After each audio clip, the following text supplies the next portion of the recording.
The last few years I've had a key role in assisting in the implementation of the Township Fire Management Strategy. So post 2014, large wildfire came through here, which burned over 70% of the island and damaged a lot of the native ecosystems. And it was concerning for both the Quandamooga people and the non-traditional owners on the island, and it highlighted a need to review fire management practices across the island. The key uniqueness of this project is actually breaking down the land management barriers. Where I'm standing now is really significantly more open. The mid-story and that shrubby understory has been removed. This is that intent in supporting the larger open old growth trees and provide that habitat for the native wildlife and both flora and fauna, and have that diversity.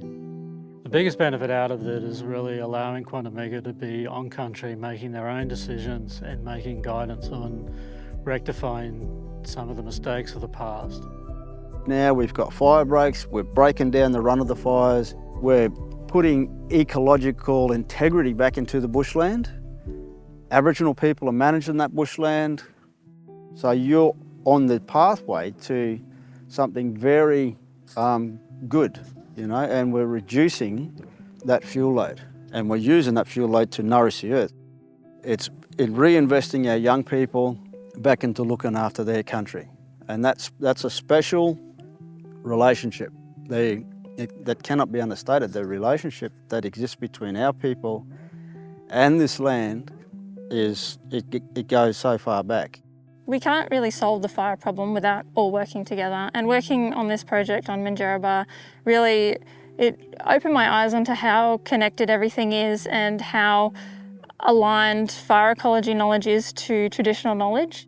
Yeah, it's really that perfect collaborative approach of everyone sharing a vision and bringing together different knowledge bases to manage country in a risk-reduced way to protect communities, but also promote First Nations aspirations. For several threatened mallee bird species, this landscape represents some of the best remaining habitat. By disrupting the drains and closing the dams, we're not drying this landscape out. We're helping it to recapture that precious water through the soil to the vegetation to support the ecosystem, so the unique sounds of mallee bird life can still be heard out here into the future. Cyclone Yasi was the most powerful and living memory to cross the Queensland coast. The rangers, they really came to the fore after the event. They were able to get out there with the chainsaws and vehicles and that, and just assist the broader community in cleaning up after the cyclone.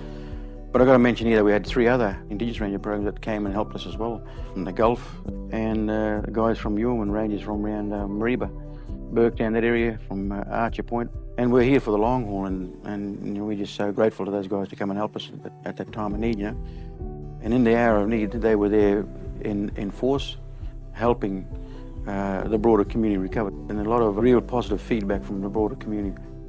We're looking at developing an Indigenous Rangers disaster and contingency plan for any future disasters, And under this plan, we'll be able to unify all those Indigenous Ranger programs.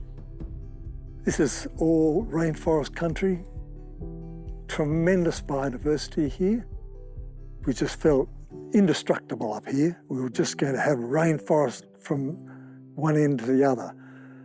But the serious fires of 2019 have changed all that.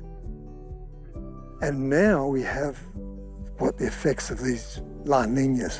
The rainfall we received this year was just extraordinary. 13 landslips on this property alone. This is a fantastic project, and local land services have come to the party quickly. There's that rapid response which is so important. So it's the local experts coming up with the solutions to problems that we have never faced before. And it's that collaboration that we're really pleased to be funding, and we're pretty certain that we're going to get the best chance of a good result.